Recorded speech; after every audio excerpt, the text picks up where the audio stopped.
कोई तबीब दवा लिख करके भी कुछ नहीं कर सकता जब तक मरीज के अंदर खुद ठीक होने की फिक्र ना हो। मरीज अगर खुद अच्छा नहीं होना चाहता तो डॉक्टर क्या करेगा? डॉक्टर मरीज के बदले खुद दवा नहीं खाएगा, दवा आप ही को खानी पड़ेगी। डॉक्टर आपके बदले खुद परहेज नहीं करेगा, परहेज भी आप ही को करना पड़ेगा। तो मुआशरे से बुराइयों को, बीमारियों को दूर करना चाहते हैं तो सिर्फ तकरीरों से कुछ नहीं होगा। तकरीरें आपको जगाने के लिए होती हैं, अमली मैदान में आपको आना पड़ेगा। आज एक इंसान, एक मिडिल क्लास इंसान के घर में भी बच्ची पैदा होती है तो उसको खुशी नहीं होती, जबकि हम उस पैगंबर के मानने वाले हैं जिन्होंने हमें यह मिजाज दिया है कि तुम्हारे घर बच्ची की पैदाइश हो तो खुश हो जाओ कि अल्लाह की रहमत उतरी है, अल्लाह की रहमत आई है। लेकिन हमने ऐसा माहौल बना रखा है कि आज एक मिडिल क्लास के इंसान के घर बच्ची पैदा होती है तो उसे खुशी नहीं होती, बल्कि उसी वक्त से वो पॉलिसी खरीदने में लग जाता है कि कौन कौन सी पॉलिसी हम खरीद लें कि ये बेटी हमारी उठ जाए और किसी तरह से इसकी डोली इज्जत के साथ हमारे दरवाजे से निकले। इस एक फिक्र की वजह से होता यह है कि फिर वो ना अपने बेटों को पढ़ा पाता है, ना अपने बेटों की तरबियत कर पाता है। सारा कुछ इसी फिक्र में निकल जाता है कि बेटी की डोली कैसे उठेगी। आप बताओ इसका जिम्मेदार कौन है? मैं तो समझता हूं कि ये माहौल जो बना है ये गरीबों ने नहीं पैदा किया है, ये हमारे समाज के अमीरों ने पैदा किया। हमारे समाज के अमीरों का हाल ये है कि मैं अपनी बेटी की शादी ऐसे करूंगा कि दुनिया देखेगी, अपने दामाद को ऐसी गाड़ी दूंगा कि दुनिया देखेगी। तुमने तो अपने दामाद को गाड़ी दे दी, लेकिन वो गाड़ी कितने गरीबों के सीनों पर चढ़कर गुजरी, इसका तुम्हें अंदाजा है? इसका तुम्हें एहसास है? काश तुमने ये सोचा होता तो ये हरकत न करते। और यही अमीर वो समझते हैं कि हम अपनी बेटी की मोहब्बत में ऐसा कर रहे हैं।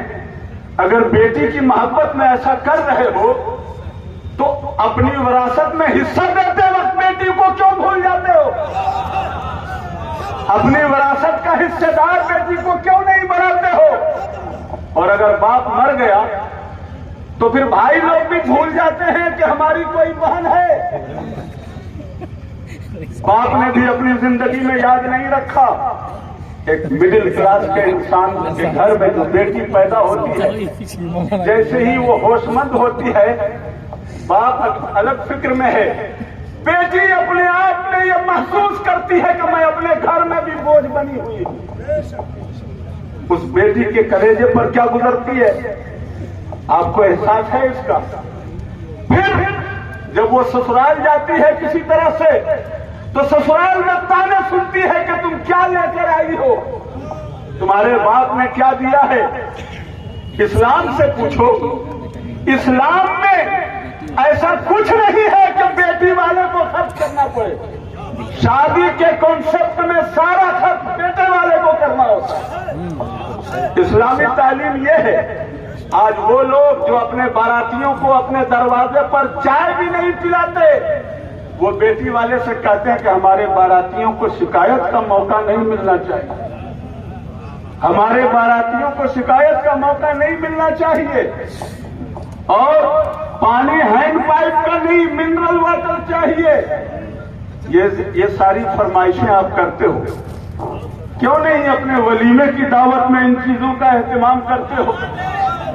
इस्लाम ने तो दावत का तरीका सिखाया है।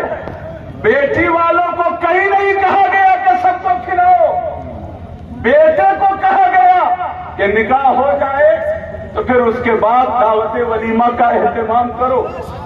दावत वलीमा का एहतमाम करो, अगरचे मुख्तसर ही सही, लेकिन करो। बेटे वाले अपनी वो जिम्मेदारी भूल गए और सारा लोड बेटी वालों पर दे दिया। इसको खत्म करो, और खत्म करने की एक तरकीब है। वो तरकीब यही है कि अगर आप चाहते हैं कि जहेज की लानत उठे तो विरासत की रहमत को लाइए, विरासत की रहमत को लाइए।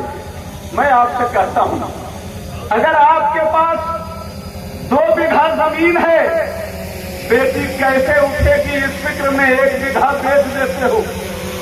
अगर तुमने अपनी बेटी का हिस्सा तय कर दिया होता कि इसमें हमारी बेटी का हिस्सा है, उसको 5 कट्ठा मिलेगा, तो 5 कट्ठे की कीमत कितने होगी? 5 कट्ठे की कीमत अगर 10 लाख होगी तो कौन अहमक है जो आपसे 5 लाख का मुतालबा करेगा? कौन अहमक है जो आपसे 5 लाख का मुतालबा करेगा?